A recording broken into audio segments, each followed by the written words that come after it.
Hi, welcome. Episode 6 of Blood, Sweat and Beers. Welcome to Loz, you again. And we've got an absolute Huddersfield Giant legend tonight in Eorl Crabtree. Thank you. Welcome, man. Thanks for coming. 423 caps. Give or take, Wikipedia doesn't quite tell the truth. So I'm not that uncounting or even bothered about it, but 428 for the Giants and 18 times for England as well. So yeah, it's got it wrong. Wikipedia it said 14 for England. Yeah, it did say 14, didn't it? Yeah. I need to update that. What's that, 16, 17 seasons as well? Yeah, about 16. Yeah, 16, 17 seasons. That, man. Well done. Yeah, that's why I've got so many scars and issues. But welcome, man. Thanks for coming. Yeah, we're looking forward to having you. Pleasure, thank you. As we always start the show with Split the G. Loz, you've still not won one. I haven't. All of them. Yeah, so I'm going to split the B because I've not got a proper Guinness glass. Yeah, and I've got to split the Labrador again. That's given the proper Guinness glass proper to Earl, so as your only guest, you've got to go first. Oh, excellent, thank you. Yeah, if you lose, you've got it down right now. Cheers, good health. It will be Loz. No, I've been practicing. Okay. Split Labrador's illegal as well. Oh, you're away off. Yeah, you're a away little off. bit off there. Oh. It's been a while. Right. I'm out of practice. Labrador, there you are.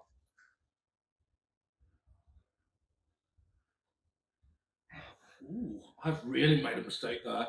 You've gone a bit too far, haven't you? A little bit, yeah. Go on, Loz. This is your moment.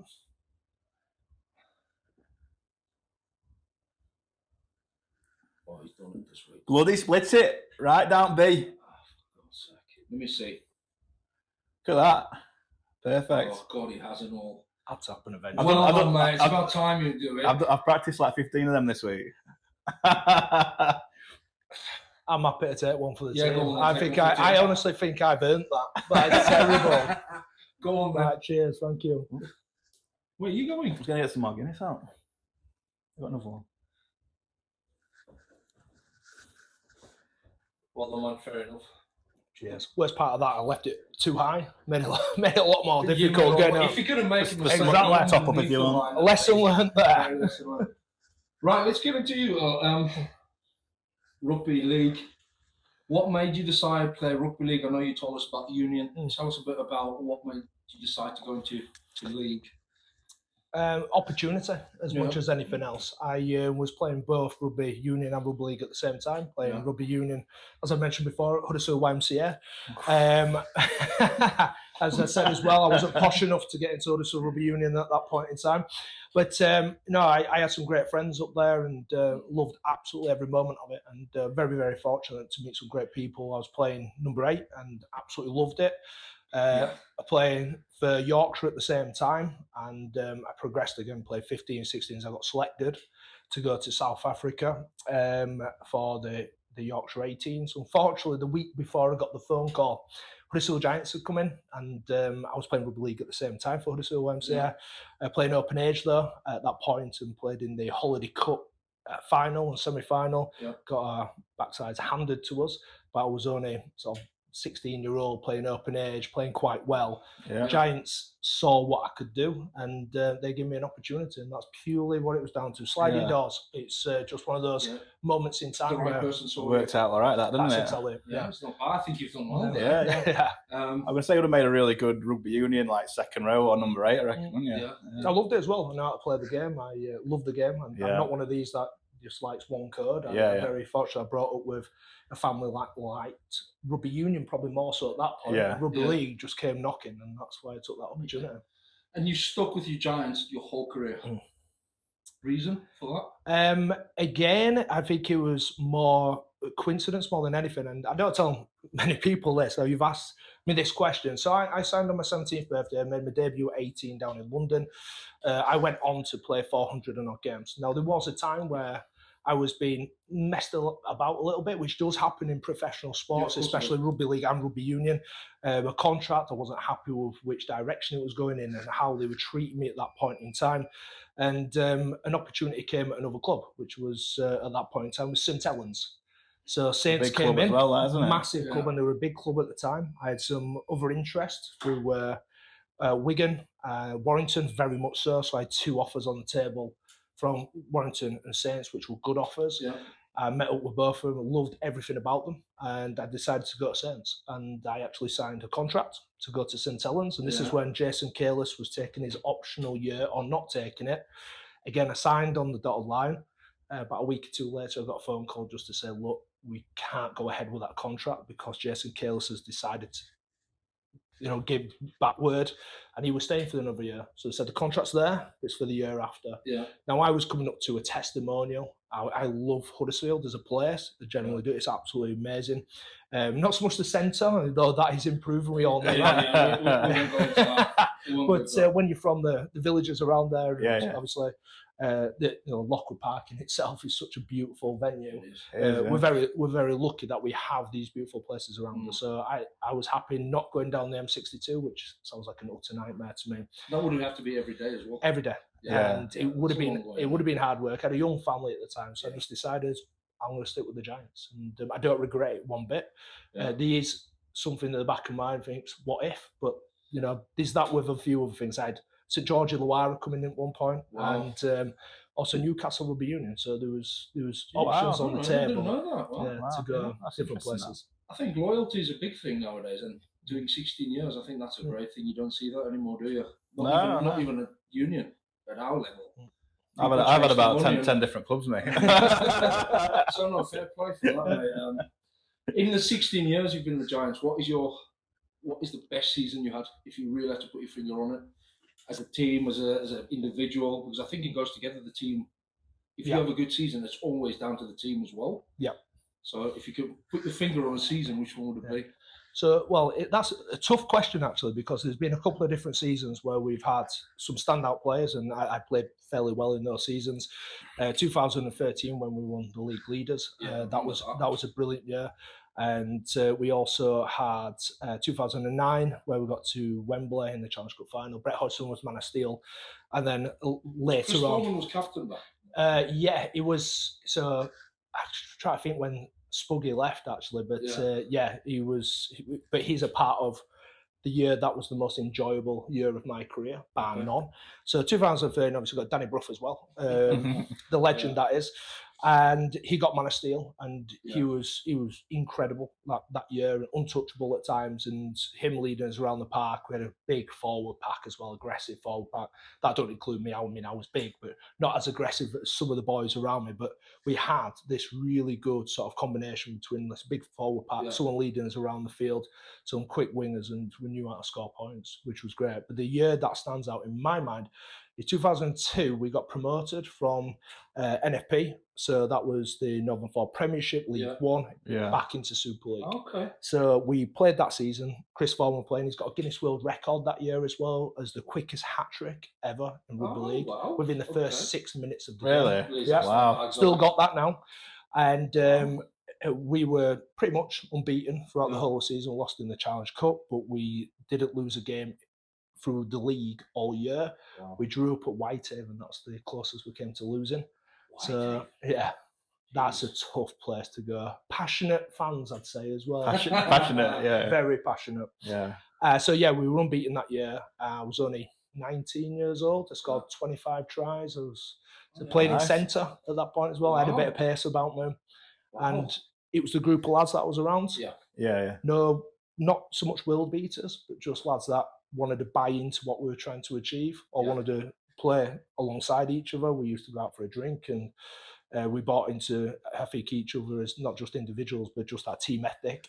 We had each other's backs, and I look back on that with, honestly, the fondest memories of my whole career, because it wasn't so professional, we weren't so strict, we weren't scrutinised, we were doing our own video sessions, and there's just something a bit more raw about it. And that for me is why I got into rugby in general, is because I just like being around my mates, playing the sport I absolutely love. And then I got the opportunities to turn professional. Wow. Nice. I was just going to ask you about that. I mean, we've noticed in the last, 15 years how the culture's changed. Yeah, there's been a big drinking culture like 15 years ago. And just like loads of crazy stuff going on all the time, I think. I think there was no dull moment on a Saturday, where now it's calmed down a lot. Guys will have 1 or 2 beers, go home with their wives. Yeah, we do have some crazy ones but it's not like as crazy as it used to be. Did you notice a big change from the beginning towards the end, how it's changed professionally? without a shadow of a doubt. Yeah, there's always been a drinking culture, but it changed from being alcohol to coffee. Like genuine, we went from being in the pub after review, like genuinely, this is true. First team review sessions, and we were talking sort of, well, we'll say 20 odd years ago, maybe 30 years ago. They're going to the pub and doing review, and you had to have a couple of pints. That was part of it. Whereas hasn't happened for such a long time. It's become professional, which is a great thing. But the lads now would rather just go for a coffee and just have a sit down and chat. We do review, very obviously no drinking whatsoever. You do review, and the lads might go for a coffee or something like that.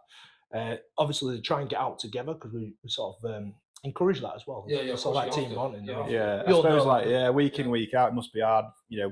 The recovery really. Like if you're playing professional every week, body's taking a battering. I suppose you can't drink the same, can you? Yeah, you won't want to though as well. Do you think it's gone too far from how it was to too professional? Yes and no. So I think sometimes, especially in rugby league, we call it professional, and I think we could be more professional in some ways and not in others. So what I mean by that is we're obviously very strict in the way that we deal with players, and players don't go out as much anymore. But I have no issue with that. I think the lads do what they want to do, and I'm massively an advocate for doing what's best for you and having a family and stuff like that. You do what's right for you. It shouldn't be forced out because I get that. I think the world has changed like that as well, especially professional sportsmen. But at the same time, I think the game is run within an inch of its life. I mean, we're referees and things like that, and it's just taking away all the enjoyment away from it. It's so strict, and the amount of penalties, the high tackles are ridiculous. Oh, it's terrible in rugby union at the moment. Like you brush someone's like upper chest, and it's if you take it 10 years ago in Super League when you played, you could shot around the head. There was nothing. You got away with it. Now it's almost gone soft. First time I broke my nose, I was playing in a friendly against Bradford Bulls. And a player that some may know of, Stuart Fielding, who I absolutely hated at the time. I don't mind saying that to him. I absolutely hated the guy. He's a top bloke though, honestly. He's a great bloke, and someone unfortunately for me, I looked up to, and that was the problem. But that's why I hated him. First game in a friendly, I take one down the short side. He just runs around the back, just forearm straight across my face. My nose goes straight across. I'm only a young kid at this time. What's just happened? Blood everywhere. Doctor has to come on straight in my nose. Didn't even get a penalty. I was like, that's just where it was at that point in time. I'm not saying I agree with that, but I think there's definitely a compromise, or there's something in the middle, because I think the way it's going at the moment is making it very difficult, not just for the players, but for the refs. For the refs, the fans were losing engagement, and that's where participants, because kids want to get involved, they want to tackle, but also we're scaring parents, and it's both cause. I'm speaking about rugby in general. I agree with you massively. You can cheat really and get yourself a penalty now. Like, if you were tackling Mark and duck straight into your lead with Med and get a penalty. Well, maybe a year or so ago when Rugby Union changed it, so it was almost sternum. Never gonna happen. You pick the ball up and stay low. How do you possibly tackle? They went back on it. That's dangerous in its own way, because like people are tackling much lower. I mean, I got knocked. Well, I didn't get knocked out. I got concussed. You were sparked. I wasn't sparked out. It's your favourite team, Scunthorpe as well. I'm an old man and I'm chop tackling, and it's just I mean it's my technique's pretty good, to be fair, isn't it? But, we'll say that. I got Is that because you're so low to the ground, though? Yeah, I got knee on me, my temple. Oh, there you go. I'm not in midget territory. He was spark. He was just whistling to himself, looking at the birds around his head. I was having a conversation like to you, but I wasn't talking. So I've seen stats that they said concussions gone up since the tackle. I can see that. I've had knees, you hit the hips. Yeah, I've had a few knees to head since we've been tackling lower. Because I just normally just grab people and pick them up. It's not like you don't deserve it. I was chest tackler, so I'd stay quite tall. Run into and tackle them up tall. So stops you offloading as well, doesn't it? Offload. Rugby League being a little bit different. But like you said, I've noticed that, especially younger players, now they just go low because you can't make eye tackles. Get your head in the wrong place. We're not taught how to tackle anymore. So what we've done is don't teach them how to tackle and then tell them to tackle low. The only way to do it is to throw yourself at people's bodies, which means more concussions. And even if you've got a good technique, like when you're knackered as well, or someone just steps half a metre to the side, you're getting a knee on top of head and you're sparked out. It's easy to step us too. We're old. I'm too old for that. Exactly.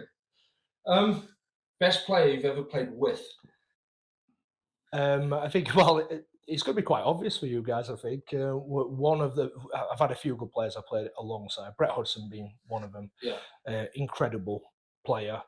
In fact, Stuart Fielden, I think I've got to put him up there as well. So he actually came to Huddersfield a few years later, and what a competitor. That's honestly someone I just thought, when he came into the team, I was glad I was on his side. Unfortunately, well, he was at the latter end of his career. And he didn't last too long after that. Someone like Mick De Vere coming over, who's a legend in the sport. But I'll be honest with you, the standout player for me was Danny Brough. Yeah. He's a man of steel. And as much as what people maybe think of him or not of him, he's probably the biggest winner that I've ever played alongside. Yeah, well, we watched him at the Cross Codes game. It was the Union versus League. Yeah, for motor neuron disease, and he there was loads of I think there was maybe some current professional rugby union players, and he was Danny Cipriani played. Danny Cipriani, and he was running rings around people. He was bossing it, But even putting our shots training in. sessions, you'll get involved in when we play touch and stuff, and you'll just stand and go, "How did he just do what he did?" Yeah. His brains is like 3 seconds ahead of all of us. Yeah. And then if you don't run the right line, he'll give you shit for it, and you go down. Your brain's quicker than mine, man. Yeah. You can't keep up to what he does. I can imagine that he was a good player. And he loved the spray, as we've spoken about before. Especially if you made a mistake, or even if you're just trying to direct you around the field, and he'd speak politely to me to tell me where he wanted me to go. And when he was speaking politely, there was about 10 swear words in there, and effing this and Earl, you get. But I love the guy. I respect him massively as well. Like I said earlier, if you have a crap game, he won't sugarcoat it. Yeah. He'll say a few shit. I think a lot of guys don't need it sugarcoating either. Do they Well, we don't mind. I think the younger guys don't take well to that. I mean, Briggsy at 9 doesn't like it when Danny comes out. But I find it hilarious. You don't talk back, you just say it. Fair enough, well, it goes down to accountability, though, doesn't it? Yeah. Because I think you need to learn as a player coming through. If you're not performing well enough, you have to be accountable for those actions. If you're being terrible, you need to be accountable for that. You need to be able to change it. Bruffy will tell you. He makes sure you're accountable. In a nice way, just tell you shit. It's that simple. Well, I was saying earlier actually how he's really improved our defence. Like we've got our lineouts aren't quite as good as what they want to be, so we don't get. I don't think he gives us enough time to practice them. Oh, it's too much tackling. Too much tackling. But our defence has been absolutely incredible this year. Like teams just don't want the ball. Like they just run into us and we smash them back and smash them back and smash them back. But I think his league knowledge has helped us. Yeah. Oh yeah, big time. Yeah. I think league defence. But transferable skills. Let's be honest with you. There's enough rugby league coaches in rugby union, and I think there's quite a few coming this way to learn as well. Yeah. But in general, I think the sport's improved massively in some aspects because I come down now, and I'm down at Huddersfield Rugby Union quite a lot at the moment. I really enjoy it. But you can see the style of players. It's a good attacking play as well, but also the defensive side of it. Seeing some you boys absolutely nail the other team, it's like that's what we're here for. That's what we want to see. But in general, I think the standard of play has changed over the last few years. And I'm not saying it's all down to Bruffy. Let's not give him too much credit. But there's definitely been some changes down there. And I think it's positive. Huddersfield Rugby Union at the moment is a very positive place to be. Or I feel like it's improving. We're finally moving in the right direction off the pitch as well. But I think he played a major part. Yeah. The bus strip, he's amazing. Yeah. And we don't really train hard on him, let's be honest. He just tells you what he wants in the session. And we don't do any pointless running up and down, but we just do a lot of skills, don't we? Yeah, and we know exactly what we expect from us, so I think that's good. Best player you've ever played against? So a little bit harder because I've been very fortunate that I played against New Zealand, played against Australia. So I mean, you can name was an era as well. Oh, just a bit. Australia. In the Leeds team. Yeah. There were some good players. I look at the Bradford team from the early 2000s. So it was when I was 20-year-old, I was walking out against Bradford Bulls. Leslie Viner-Colo on the wing. Tavita Vaikona on the other way, and Shonten Happy in the centres. And then you looked at the prop forwards. You've got Paul Anderson, Joe Vangenaar, Jimmy Loz in the middle as well, Mike Forshaw, Jimmy Peacock, Stuart Fielden. The team was incredible. Then you got Robbie Paul, Leon Price, that team was like superstars, unbelievable. To walk out against them and you've got 2 props coming off and they got 2 internationals coming back on. 20-year-old, I got my ass absolutely handed to me. Learning curve though, I absolutely loved it, and playing at Odsal in the Bowl. But I wouldn't say they were the better players. They're great players in their own right. But when you play against Australia, international level, are they just a cut above? Different gravy. Yeah, the speed they were in fast forward. Yeah. So Billy Slater played against Jonathan Thurston, Darren Lockyer, Greg Inglis, probably, and he's just an absolute worldie. There's loads more like you could go through, Paul Gallen and stuff. I mean, very lucky to go through an era where there was a lot of legends, especially in Australia, and unfortunately played against them. They aren't that type of legends now. For me, if I watch Super League, I don't think you don't look at someone and go, oh wow, he's playing. I don't know if you agree with me like that. Totally agree. Household names. Isn't any Peacock, like the used to Senior, Jamie Jones Buchanan, all them. You go, wow. You were starstruck. I met Keith Senior once, and he was such a nice bloke, and I went, wow. It's just cool to meet him. Now, if I met someone in the Super League, you'd just go, oh, Super League player. You probably wouldn't know they were a Super League player. I think the whole demographics changed as well. So looking at the wingers were absolutely massive in the past. You see some of the players now, you wouldn't recognise them on the street. Yeah. Because the game is changing where it's a lot quicker. You don't need these big bodies, which I kind of think does take some element of... I think that's what made League. Is the size of the guys and the contact that went into it. Yeah. I mean, that's an Ellington Leeds team in the 2010s. Jeez. Some big boys. And that is changing where now the wingers tend to be a little bit taller sometimes because I used to have Jason Robinson. So even like the late 90s, like Andy Gregg, Sean Edwards, like Gary Connolly, Chris Radlinski, them sort of players. They're again household names, people I watched sort of growing up. They're absolutely huge in their own right, but as superstars. I don't think we have that anymore, and the game is sort of going in that direction. I think we're trying. It's just not where it needs to be, and unfortunately, unless we get that in both codes, that the game will be stagnant for quite some time. I mean, semi-union, there's no. Yeah, I mean, they try having Marcus Smith as a superstar, don't they? But like, Johnny Wilkinson was like, I think, just a cut above, wasn't he? It wasn't a big personality and everything, but the quality of his play. I think those days, those players changed the game. Same in league. Yeah. Now the game, they don't change the game. I remember Jason Robinson signed over and started playing at Sale Sharks, wasn't it? And it was. He just changed. He was just so much like quicker, and he seemed like more professional than a lot of the other rugby union guys at the time. And they had to like catch up. Yeah. Just absolutely amazing. And the game's so tight now as well. You don't score those worldy tries by yourself, like as individuals. You still need like your Mavericks, and so we talk about Bruffy quite a bit, but someone like Mikey Lewis has come in for Hull KR, and he's. I mean, again, I don't want to sound disrespectful, but he's a bit of a grub. Everyone hates him as in he gets under your skin, and I mean this in the most respectful way. He's quality. He's absolutely good. I love the guy because he brings something, a bit of X factor, and it's a bit of a cliche to the sport itself. Where we're talking about somebody, we still talk about Sam Tompkins playing for Catalans. But he's been around for forever. It's like, come on, like who's next? Who's coming through? And I don't think we have quite that quality of player to come through, and we don't promote them enough as individuals. And I think there should be some star players from each team that are promoted like above and beyond. Because you guys put your body on the line so much as well. Do you remember when you guys trained at Total Fitness? Yeah. I trained there. When you guys walked in, I went, "Well, easier." Yeah. Now that when you go to big boxing, then you go, "Oh, it's Giants." You don't really care. Yeah. They don't have that same effect on you as what they. But your face was always on bus as well, wasn't it? I think you're on side at bus. Yeah. I'm sorry about that. Didn't get a discount. I thought you could go on bus for free at least. I was on a Sturbat truck at one point, scoring a try, which was ironic because I never really scored a try, so I only want to get all season. Right. But, we were promoted as exactly. It's something they try and do now, but everything costs a fortune as well. Marketing, and it's doing it in the right way. It's difficult. I think it's really difficult. It's a tough position to be in. We'll have a quick break away from this discussion. You've got to do a dirty pint. Do you want to tell them why this is you again?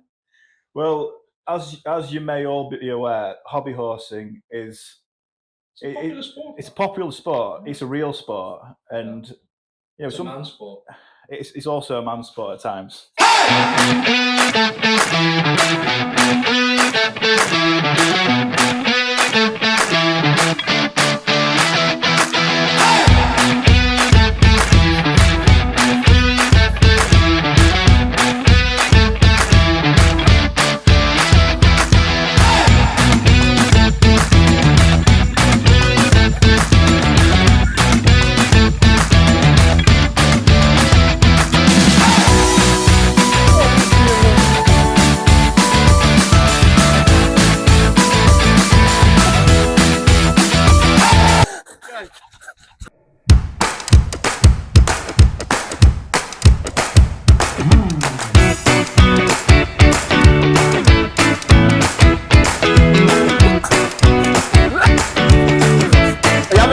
watching me.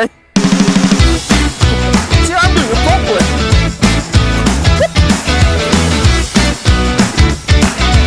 Hey, I look good doing this.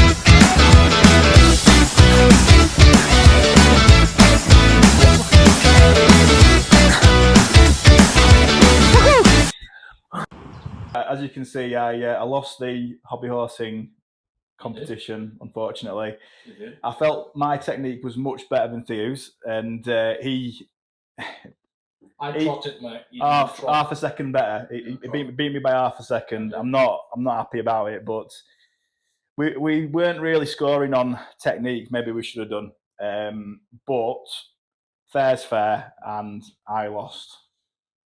So what have you got for me? So there's a bit of coffee. That's dishwater, that, isn't it? Yeah, coffee, some medium water, and then I'm just going to add a bit of Worcestershire sauce. Some of that in. I won't be as bad as last week. Oh, come on, mate.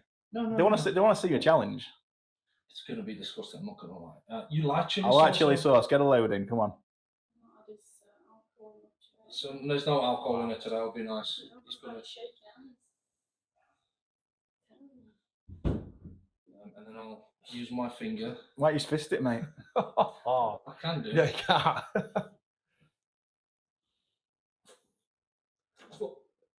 It's lovely, that. Do you have a taste? No, not really. I think I'll probably give it. So what is it? Coffee, soy sauce, Worcester sauce, and some bullseye Kentucky habanero sauce as well. So, Loz, well done for losing the challenge 2 weeks in a row. Sauce, that. It's the Aldi stuff that as well. It's fake. So, sorry about that, mate. Right, bottoms up.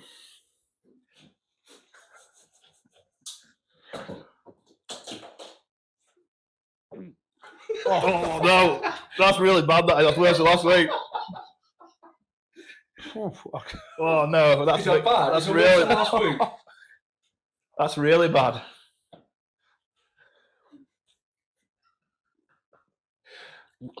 I can't do it. I can't watch that. That is awful. I can't do it. I can't do it. I can't do it. I'm sorry, guys. Okay, I'll let you off. That's disgusting. Give me a test.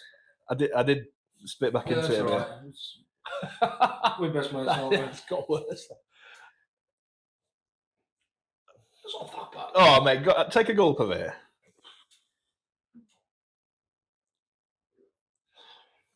It's not great. You're African, though, aren't you? Yeah, mate. Well, I'll drink some That's more. what our water looks like. You can't say shit like that. Yeah, I can. Oh, you can. Seriously, that's what the water looks like. So. You're terrible, you are. Mm-hmm. Correct. Loz, now I'll let you off. You can finish on that, mate, because you're going to be sick. That's disgusting. I'm more impressed that I took a sip. It actually tastes like dishwater. Yeah. Oh. Right, let's get back to Eorl. Cheers for that, Loz. Can I have alcohol next time? Yeah, I'll do that, mate. How's life been since retiring? Good.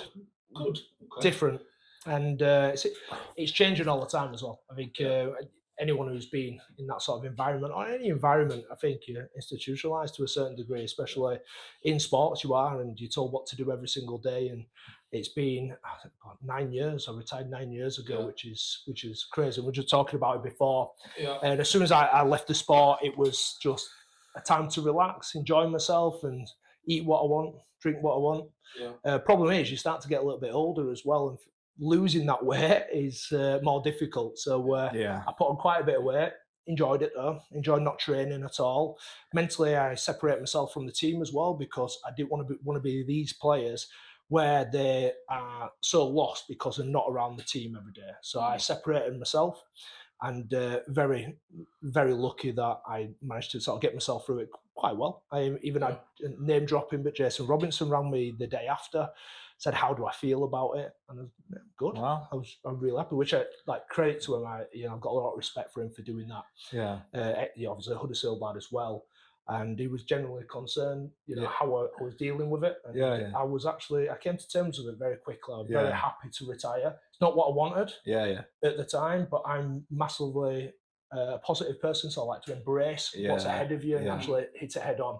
So I did that. It didn't end in the way I wanted it to end. Yeah. And there's a little bit of regret with that sort of stuff as well. But you know, that's life. We move.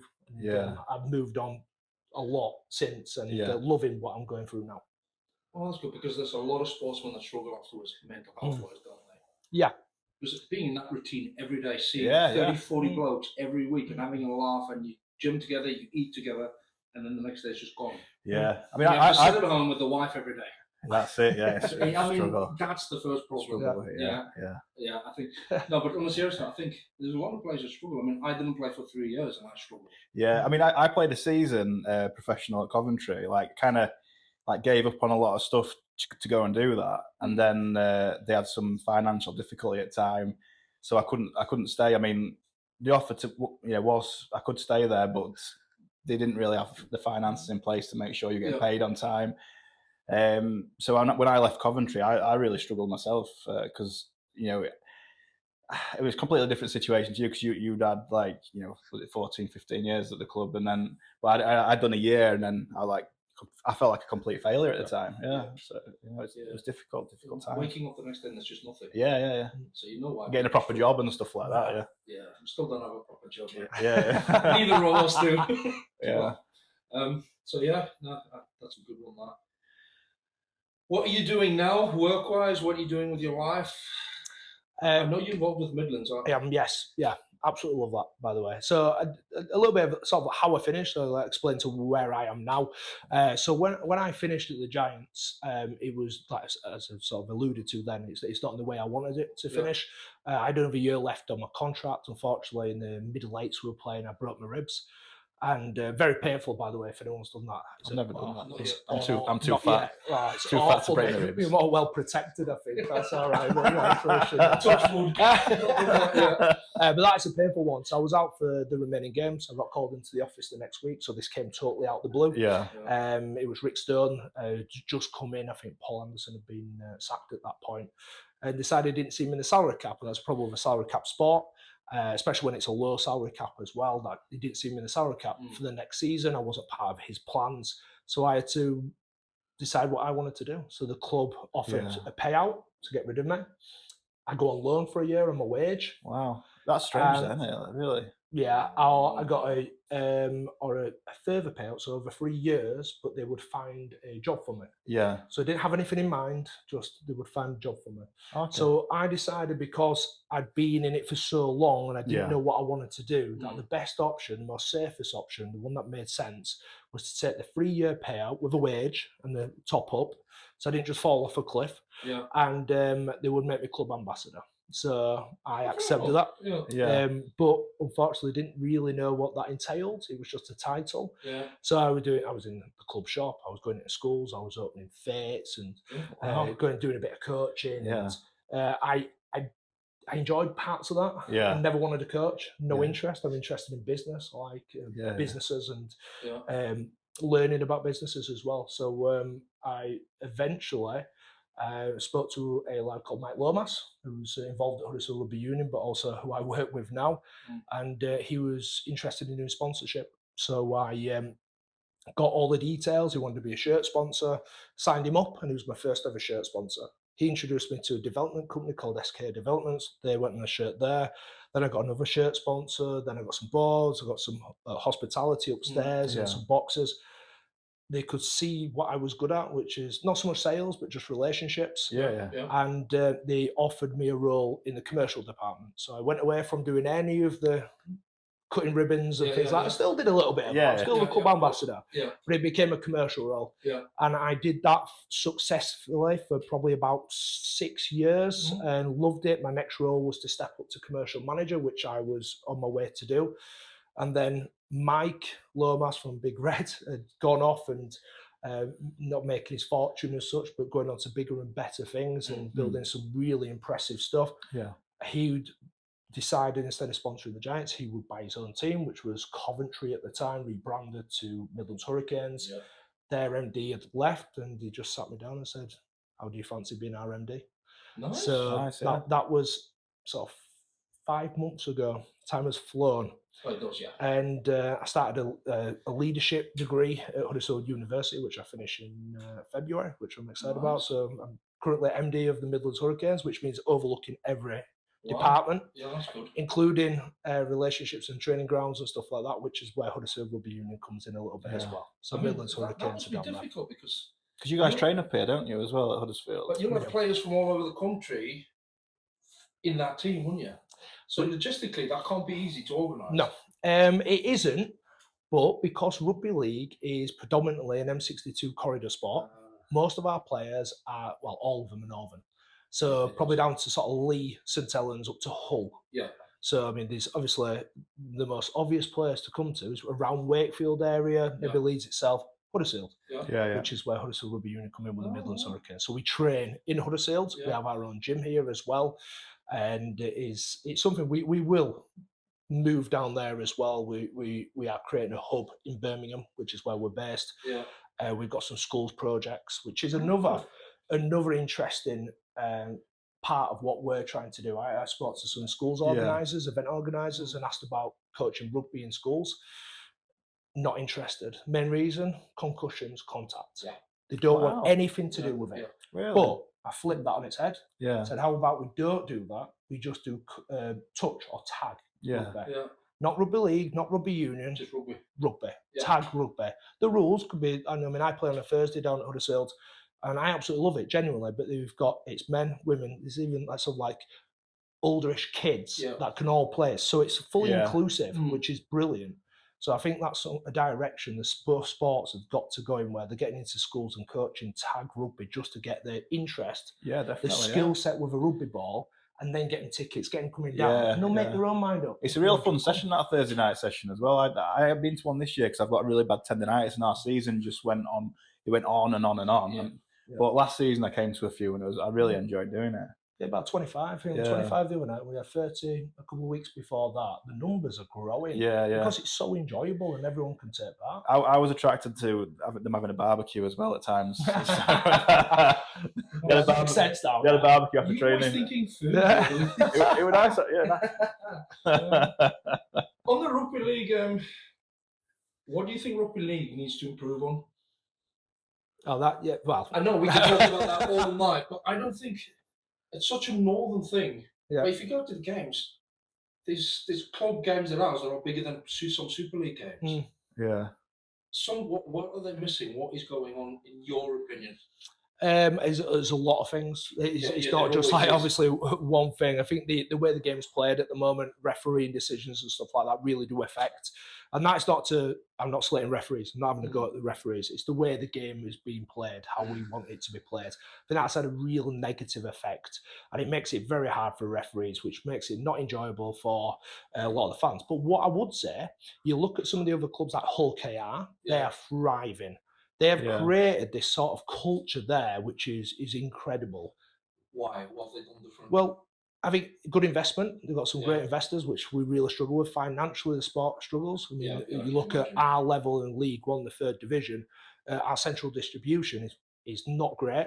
And then it steps up massively, and then it steps up again into Super League. Super League is the most protected part of our sport. Yeah, it needs to filter down a bit, because I think where we are, sort of not sort of grassroots, but just above that semi-professional.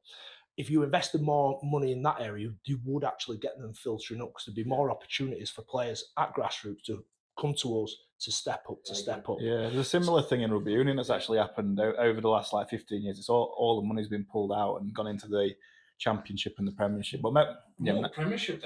Championship. It's supposed to be professional, but then they get funded terribly. Ring fence the Premiership. There was no promotion, relegation. And that kills it, because when you play from the Championship. Yeah. Some of those players are never going to make a Premiership. Yeah, I mean, a lot of the times in the Championship as well, the team that wins it can't get promoted because they need to have a certain size ground, and they have to have put an application in by this time to go in the Premiership. And so we've got the same thing. I think it's impossible for some teams. Yeah, I think if you win a league, if you're good enough, you should go up. Yeah, definitely. But whether you have 300 people every game, because you can only have 3, or you can have 20,000, so what? Yeah, That club's worked there. passes off together. Yeah. I mean, other sports, they seem to be really successful, and it's not based on how many people you've got at a home game, for instance, which I still find quite fascinating. I know it's not quite the same, but I've got to talk about it because it's my sort of family background in wrestling. Big Danny, my uncle being, the most famous British wrestler ever. I got invited out to Florida to go to a training camp with the WWE. Oh, did you really? Wow. When I retired. Who did you meet? Come on. Triple H. I think that he was. No, you'll be surprised. He's solid, but he's not big. Not a big guy. I think there's like acting heights, or like wrestling heights and stuff. They probably film him from like down below, and he's like walking out, chest out. Yeah. Well, that's the whole point. That's what I need to do. We should be filming. Don't look at my nose. But that's kind of the point that we make, because I went to one of the NXT fights, which is like the division below. So you get promoted essentially into WWE and all that SmackDown and stuff like that. And it was in a university.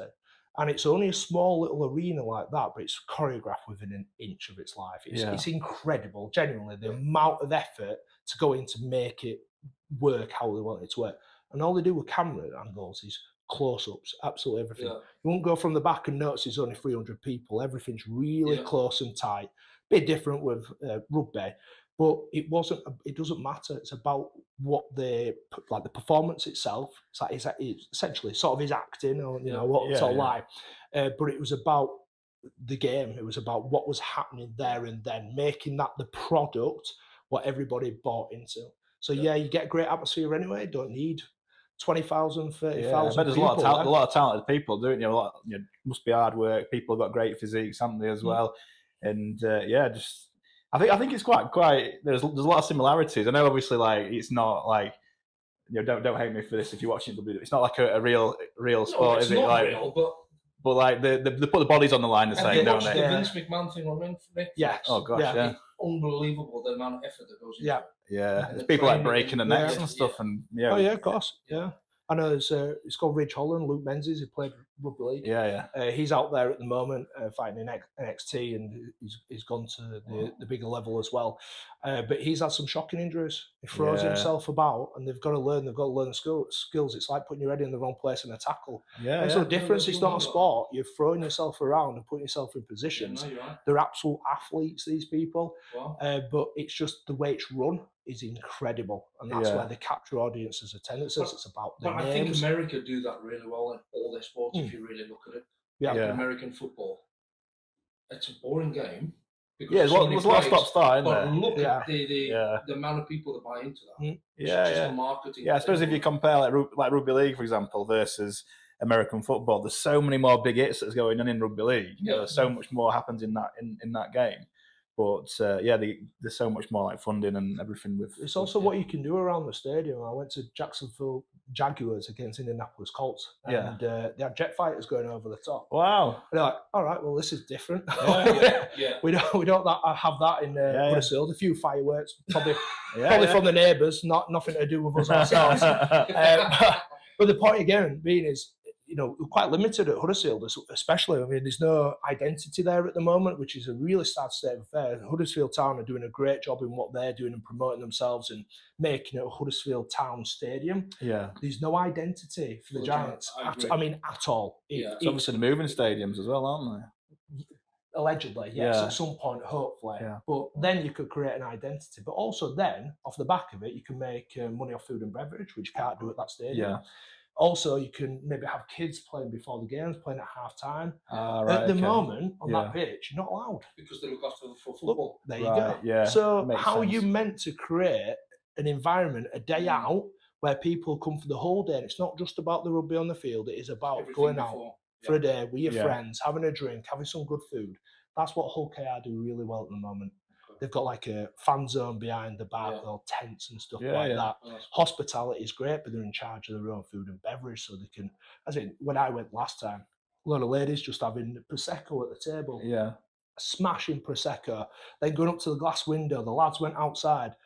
That's what they did. It was part of their routine, their day, like that, their weekly routine. They were out with the girls, they were out with the lads, families, kids running around, and I just thought, you know what? They've got it sussed. They just have their clientele, have the demographic, Yeah. and have their routines, and it's just delivering what people want.